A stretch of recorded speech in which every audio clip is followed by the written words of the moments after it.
Welcome to the Idea Lab show by talking and listening to different perspective uh, on the subject matter. And today the topic is about Labuan, the good, the bad, and the ugly. And with me, I have a wonderful guest, and his name is AZHAR OTHMAN.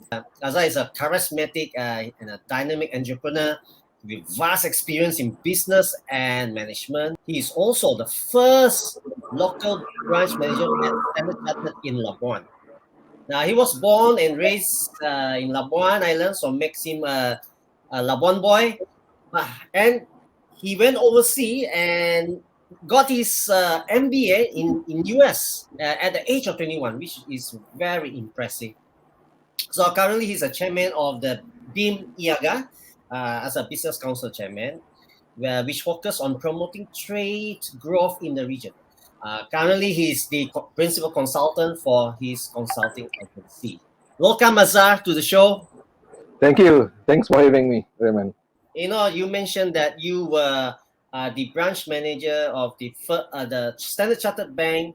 Can you tell us when was this? And at that time, when you were the manager, what kind of economic activity was prominent on the island then? I was the branch manager of Standard Chartered Labuan for a short time only, about 3 years. But before that, I was in other branches in other parts of Malaysia. But I was lucky because at that moment, there are a lot of development in Labuan. Two things that I remember. One was the construction and the completion of Financial Park, which even until today is probably the biggest building complex in Labuan. Secondly, it was the time when Sabah shipyard was in the boom. They were at their peak. They had a very big project at that time. And because they are our the bank customer, so I can see how they grow or how they prosper. Not only the company, even the staff, the managers. From what I see, so it was a good time for Labuan at that time. Property owners were doing well because value increased, property rental also increased, and generally people got paid high Mm. salary at that time. So it was a prosperity for Labuan at that time. I think the building of the financial park was really exciting for a lot of people from Labuan because it was the first modern building, I would say, Yes, yes, yes, building at yes. that scale. And I was very Correct, interested. correct. It's huge, yes. So the shipyard then, how many workers? Do you have an idea? I think it was up to 3,000 people working. Wow. 1,000, probably 2,000 to 3,000, but it was easiest, by far the biggest employer outside the government in Labuan. So So imagine the impact is huge, yes. the impact, the cascading impact. They bring their families and they settle Correct, down here. And all the spending power was there. Uh, correct. but but I also remember it was sadly that I read in the paper one day, people coming to work and they suddenly find the gate shut. The economy really took a plunge. It was slowed down. Yeah, of course, there's another reason for that. The Mm, internal issue of Sabah yeah, Shipyard. yeah, So all kind I of. wouldn't want to go into that, but we know what we know. Recently, I came across that you did a presentation about Labuan, the challenges in the virtual Borneo Forum. Can perhaps you can share some key ideas that you presented on that forum? That forum was organized by a third party. It was a group of people based in London, but made up of Sabahans who organized this forum on various topics. They have a series, I think, monthly forums. For us, it was about business in Bimiaga, in Borneo, and that sort of thing. So for my part, they asked me, and they asked each of the chairman or the head of other territories or provinces about what potential things or projects that can be tapped in that respective territory or states. So for Labuan, I was asked to name three. So what I shared was three potential projects that are going to have significant impact on Labuan. Number one is the obvious one, which is the Labuan Bridge. I know this is a politically controversial subject because it has been promised again and again. You know, for Labuan people, we know it's been ages. Sometimes we are not sure whether we ourselves will see the construction of the building, or I think the you past know, few years we've been hearing the same story every time election comes. yes, yes. It has been 20 years. Oh yeah. That story, it was very long. Anyway, unlike before, there is a progress this time. The progress is there is a bidding process that was held and ended at the end of August. It's called a request for proposal, Mm. where interested companies submitted their proposals on how the bridge would look like, what are the benefits, what are their terms, and how are this bridge is going to be financed. So all I those things will have to be put in their proposal. Generally, the bridge will be financed through what is called PFI, Private Financing Initiative, meaning that the government will not be putting up a major part. Not that they don't pay anything, but the major construction costs will not be borne by the government. So mm. it was mostly by the private sector. Of course, the private sector will want this project to be profitable. Mhm. So they will have some concession. They will want something in return for financing the project. It could be a land swap. It could be a toll on the bridge. Things like that. That's the first thing. We can go on later on this. Okay. But for the purpose of the forum, the second thing that I proposed was something to do with oil and gas. It's about ship-to-ship operation, STS in short, So, for the export of petroleum products. It could be liquid petroleum, it could be gas, it could be other similar products. Unlike the normal operation, this one will be fully operated, or rather, the operation will be held at sea I between see. ship to ship. So there Mm. is no longer a need for a port. And Labuan has the capacity and the requirements needed to hold this kind of operation. I We see. have deep sea, we have a good harbor and anchorage, and our location is good. So it is a potential business to be considered in the future. Is there such ship to ship on a smaller scale right now going on, or Yes, I believe it is starting. Some companies, a few companies are already. I'm not too sure the scale of operation right now, okay, but I think this is no longer an idea. Some people are already initiating this. To okay. what extent, I'm not too sure. Mm. Okay, that's the Right. second one. The third one is about our Labuan Financial Center. Oh, Of okay. course, there are a lot of not so good things said about Labuan. We call it offshore financial center. The number of companies registered are shrinking. The number of banks, the number of players are shrinking. The volume of business is shrinking. But the authority, Labuan Financial Services Authority, is not giving up on Labuan because we have some interesting, or rather attractive incentives. For example, we only charge 3% of the company's profit in the form of corporate tax, instead of like 25% in our regular normal tax structure. And they are going forward, they're looking forward on how to move forward in this era. So they actually going into digitalization, Mm-hmm. where they have approved, I believe, two digital banks, overseas banks. They also have digital stock market, Oh, I see. and Okay. yeah, and other companies and other players doing digital operations services. So Mm. this is something new and something interesting that investors and offshore companies or even banks to look into to move forward, because in this era, digital technology is so significant that even some of the industries, the conventional banking might be wiped out because Yes. people will be doing their banking digitally. There's no Yes. need to go to the bank. So physical banking or physical building of a bank may be a thing of the past. So these are the three things that I mentioned because they were asking me about potentials in Labuan.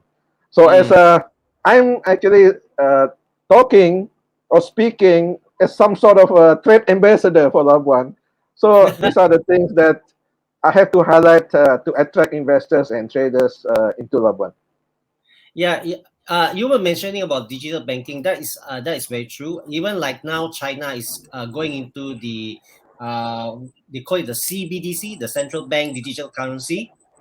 I Yes, think yes, they're also into going into crypto banking, crypto what do you call currency. Yes.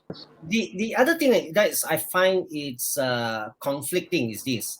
Uh, I know for a fact that Labuan, through the offshore financing, they did open a digital exchange, something like that. I think Yes, the other yes, company yes, which yes, I know yes. is Fusang, and I think the other one is Huobi, or could be others.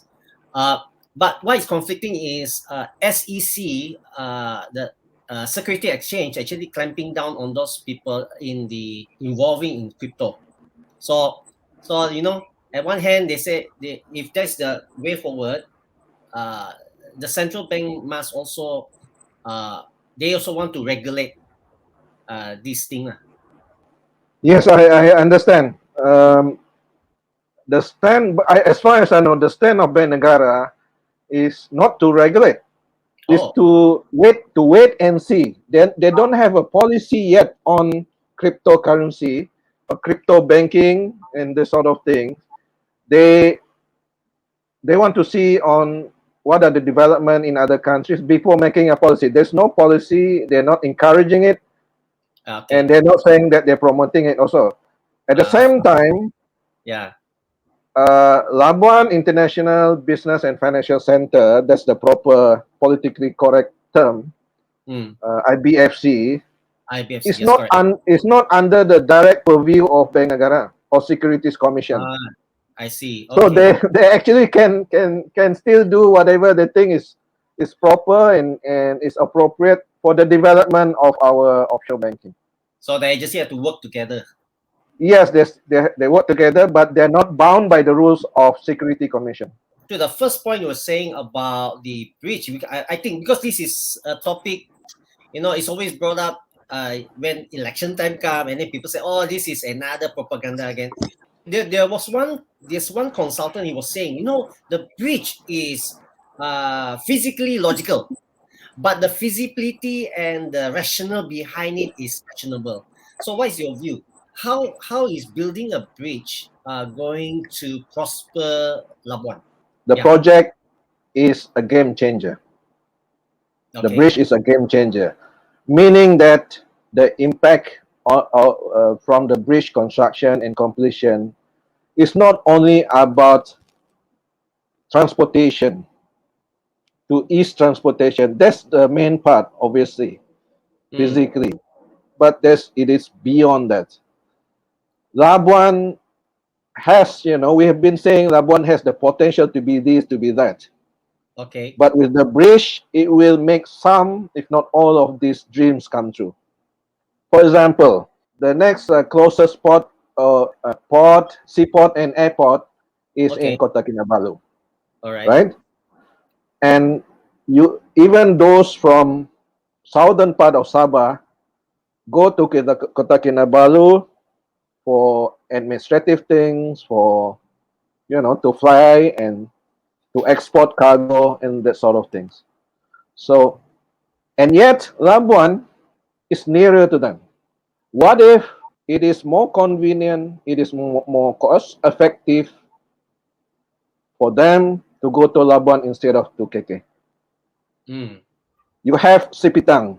They don't have a big port yet, so they can make use of Labuan port, or any of the port facilities in Labuan to export or import their raw materials and so on instead of using KK. So there's only one. How about tourism? People from overseas can actually go to Labuan and go to Western, go to Menumbuk to see fireflies or whatever else in southern part of Sabah. Similarly, people going to fly, they will go to Labuan instead of KK. So Labuan has to have, there is an incentive with this bridge, there is incentive for Labuan to expand its airport or its connectivity. We might one day have connection with China, with other foreign countries, and there's no need to go to KK. So Correct. Labuan, on top of that, Labuan will be the urban center. We have everything, all kinds of offices and agencies. I heard there are more than 80 agencies, federal agencies in Labuan. Mm. Yeah, there's a lot. There's so but they're not really working in full capacity because our population that they serve is small. What Mm. if this government or these agencies will, with the bridge, these government agencies will be able to serve those in the surrounding area? Not only Sabah, even in Lawas, in Limbang, or in any part of from Beaufort downward. Mm. So these are the things that will connect Labuan to them, make Labuan closer, make Labuan more convenient to go to, not just for tourists, but also for our own Sabah population. Mm. And another thing also, we are connected with Sabah culturally and socially. And with this bridge, it will can only enhance that relationship, and that we will be nearer to Sabah physically and also in terms of our communication and socially also. So Mm. in short, it's not just about transportation. It's not just about going from point A to point B. But of course, that is the main one. Imagine yourself when the bridge is there. Just imagine Penang Bridge. How easy it is to go from the island to the Correct. mainland. Similarly, you can go anytime you want. You want to go to KK. It will be like only a 2 hours, less than 3 hours drive, Correct. Correct. and any time of the day, any time in the middle of the night, whatever you want. And how about medical facilities? We see complaints from a lot of our people about Correct. our hospital not being, Not not really up to having enough date. facilities. Yes. Yes. So if that is the case, then we can always go to Labuan for emergency cases without waiting for the next ferry. So I can go on and on. So it is a game changer. It will make Labuan more prosper. Do you see the possibility of new industry coming up, taking advantage of the duty free in Labuan? Yes, I did suggest to someone, if this Labuan bridge becomes a reality, I hope that our duty free status will remain and will not be revoked, because that's about the only thing that we have now. Yes. Even then, that we are being slowly is being taken away from us. Yeah. Starting with a Yeah, cigarette. yeah, something to do with that, and there could be other things that will be taken away. So Mm.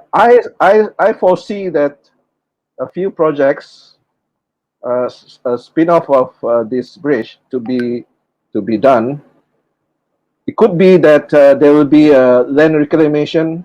There could be a whole new, bigger urban center, for Labuan, towards the east, east coast, nearer to Sabah. There could be a massive reclamation there. We'll Mm. bring projects and make Labuan properties more valuable. There could be a push for tourism. There could be, all kinds of facilities being built there, even universities, even whatever things that we might not be thinking now. So, Correct. and Labuan will also, I foresee that the population will increase. I suggest that for residential area to be placed in Menombok or Mampakul, the other side. Because of the bridge, it's only like what, a 10-minute drive, and everybody will Correct. be in Labuan. So we don't Correct. have to have, Labuan is a small island. We don't need to be crowded. So Yeah. make massive. There's plenty of land in Menombok and Kuala Penyu. They Correct. can, they can put up residential areas, and even what will hold the Sabah government can actually declare that area as a economic zone, a free economic zone. Oh, that's Have you read? interesting. Mm. Similar to a duty free. VVIP. No, it's a zone where products are cheaper without Ah, okay. the Okay. tax. Yeah. Free economic zone. Normally, this one is associated with areas nearer to borders or ports. Like in Kelang, they have a free economic zone. In the border of Thailand and Malaysia, there is an economic zone there. Mm. So places where where products are being imported or exported. So those nearer to that will be declared as a free economic zone with Mm. incentives. So that can be done. There's nothing to stop the government from doing that to Correct. complement Labuan. Correct. Correct. So there's a huge. That's why I said it's a game changer. It's up to the government to take Say initiative to do all correct. these things. Labuan has been hit with the in 2014, 2015, the oil crisis. Even they say even up to 10,000 people left the island. I'm not sure how to verify the statistics, but Yes, yes. ever since then, some took over. The logistic company got shut down. So especially with now, with all the with the pandemic, so we also cannot expand towards tourism because tourism is no go, no fly. So Yes, yes. at this current moment, if you are a business person, what kind of business do you think you can suggest that we can go into, to temporarily, create that income? Okay. Before that, let me go back a bit. Give you a bit of statistics. In terms of GDP per Okay. capita, Labuan has the second highest GDP per capita in Malaysia, second only to Kuala Lumpur. Per capita, meaning based on the population. And yet, the unemployment rate, this one I just checked very recently, for quarter one 2021, Okay. Labuan has the highest unemployment rate in the whole Wow. country. How many percent is that? 9%, Wow, which is that's double the average national unemployment rate. So this is very concerning and something that we should do something about.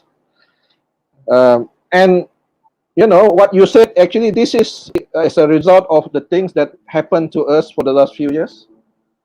correct. Oil and gas, Yes. people living, and cost of living also, it never go down, it's increasing. And the disposable income went down. Opportunity for careers and work is depleting. So that's the background of what you are saying just now. Yes, How do correct. we make Labuan better? I don't have an ideal answer to that, because I think the whole country is grappling with what to do next. But as a person, as individuals, we should not be bound by our physical limitation of being in an island. I think the way forward is technology. It doesn't make any difference where you stay, whether you are in Labuan or you are in Japan or you are in mainland somewhere to initiate this, as long as the technology is there. So Correct. we have to immerse, and not only as a user but also as a business entrepreneur and making use of this technology. Now we're talking in digital platform. What stopped us from creating another digital platform, you know, for everybody to use? So there's no physical boundary as long as you have the technology, you have the knowledge, you have the experience. So you have the opportunity to do that. So I think, of course, tourism is in the industry that is controlled by outside factors. Yeah, If that's it's right. good, it's good. If it's the outside is bad, then it is bad. So it is a fluctuating industry, and in the first place, Labuan is not competitively up there compared to Sabah and Sarawak. If we were to develop our tourism, we must depend on them. We must be able to work with them and complement them, not working in competition against them. Mm. So that's the way forward for tourism. No, what I'm hearing is like the idea of digital entrepreneurship. Don't limit your income to just because we are confined Yeah, island. yeah, yes, physical So borders, yes. yeah, and I'm sure you and I have noticed that there's so many riders now. Panda, the Oh, Grab, yes, yes, and more fun, yes, yes, and I see that a kind number of these shops selling, the cafe, they are leveraging on this one to survive. If yes, wasn't yes, for this yes, one, I don't think this one will ever take off. They know it's there, but it was not an agency until nobody can come in and dine in your place. yes, yes. It's a matter of survival. It's no longer about expansion, it's surviving. Where do you see Labuan in 2030? Okay, Where do you want to earlier, where would you like to see Labuan in 2030? Maybe creating a vision out of that. Your okay, personal vision. okay. Before that, there is already a vision by the leaders on Okay. what Labuan would be in 2030. Okay. The vision is for Labuan to be a smart and sustainable island city, which Okay. I completely agree in 2030. I would like to Okay. see Labuan as a smart city, you know, What do you mean by as you said. smart city? Oh, there are all kinds of smart initiatives. It's not about just using technology for our work. Okay. It's way, way beyond that. It's about smart governments, smart education, smart tourism, smart transportation, and all kinds of things. In fact, a few years back, um, Yayasan Pembangunan Labuan had some collaboration with a Chinese agency where we actually signed an agreement for them to help us develop our smart city concept. Oh, okay. But yes, and they came here. Of course, the first thing they see is Labuan is too small for them. Yeah. So it's So not big small in enough terms of for their project. the people, number of people, or spending power, or No, just the project is the number of people and the users, the number of users. But okay. we are trying to help them to expand the usefulness of their projects or their whatever they want to do to other places in Malaysia.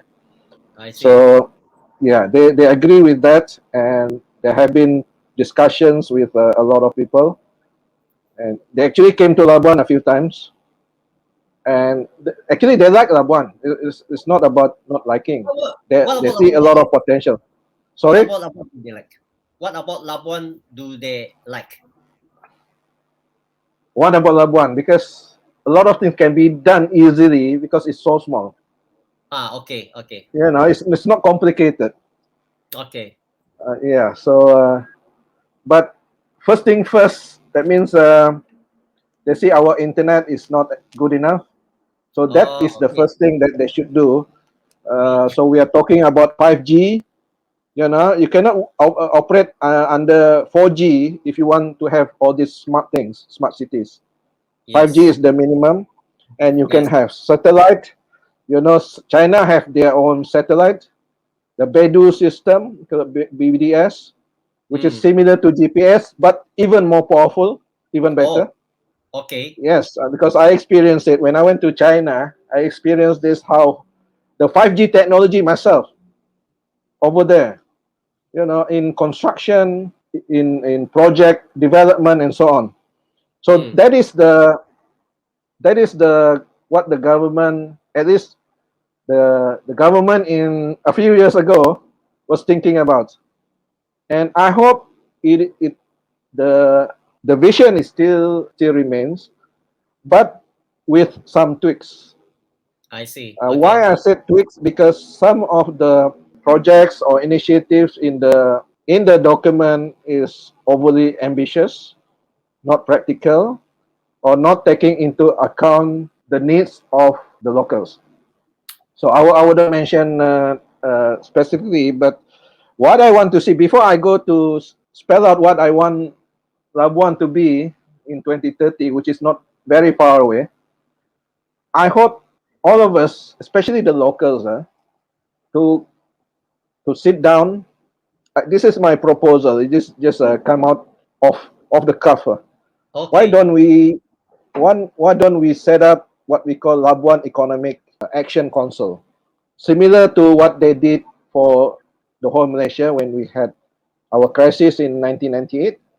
Oh, okay. So why not we have our own version of Labuan Economic Action Council, where senior government leaders, business leaders, professionals, academicians sit together and work out based on this document, because we don't want to reinvent the wheel. Correct. It will be It costly, and costly, it will be time costly in time consuming.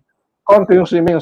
So we just use that as a base and work around it, pick whichever one is we find feasible and important, and after that we come up with a revised, Labuan development blueprint or something like that. Because Yes. what I see, one of the weaknesses of this, in the drafting of that project, is there is little participation from the locals in the early stage of the Drafting. preparation of that document. Mm. We will only get involved. Some of us only get involved at the later part, when the document was already in the final draft. So there's not much use to talk when you're already finalizing it. So it Yeah. should be from the scratch, from the early stage. So I hope somebody will take up this idea, and because we never have this, we never have Okay. all of us, especially from the private sector, to sit down and talk about what we want out of for our loved one. Yeah, I think that's a very good idea. Hopefully, somebody listening to this, this video podcast and then pick up on the idea. Yeah, this true. Yeah. We need the enabler, the government agencies come together with the local participant, the local businesses, the community leaders, and then brainstorm, come out a more viable plan. Considering when they drew this plan back, the Labuan Development Blueprint was back in About 2015. 5 years ago. Five Yes, years 5 years ago. ago. They did Yes. not know about the COVID. Of course. Of course. That's another argument. We need to revisit, Yes, correct. because of how Yeah, COVID has wrecked the yes, businesses, wrecked everyone's life. So we need to relook. yes, Which one is our priority? yeah. Azhar, we have come Yes. to the close of this one because we have hit the mark already. But I would like ask you, never been to Labuan, in a way, like, how do you market Labuan? You can sum up in 3 words about Labuan? That is difficult. Or in your own words? I'll say, I'll sum it up as Labuan is the pearl of Borneo. Okay. Pearl of Borneo. Yeah, it is still a pearl of Borneo. I believe there is a strong and deep connotation to it. You know, I can explain for another half an hour in another program. But that's it, because we have unique propositions, we have Okay. unique strengths that are not available in many other parts of the region. So, you know, I just give you one example. In Bimiaga, we talk about raw materials and resources, and Labuan has nothing to offer. And yet, we actually have something to offer that are not available in other countries. For example, our duty-free products. For example, our offshore banking, our oil and gas. These are unique to us, and everybody wants to know and get involved if we market it rightly, The right way. the Correct, right correct. way. Okay. Azahar, I really, really enjoy our session together. I'm sure our audience also will enjoy and listening to your take on Labuan. And who knows, this one can spur some new ideas in other people, and then we can connect the dots in the future. I hope to invite you back again, and to I hope share so. about the other perspective on any subject matter that is relevant. Sure, sure, Okay. sure. Azahar, I'll be glad to be here again. thank you very much, and see you again. Thank you. Okay, Thank you bye. very much. Thank you for the opportunity. Bye.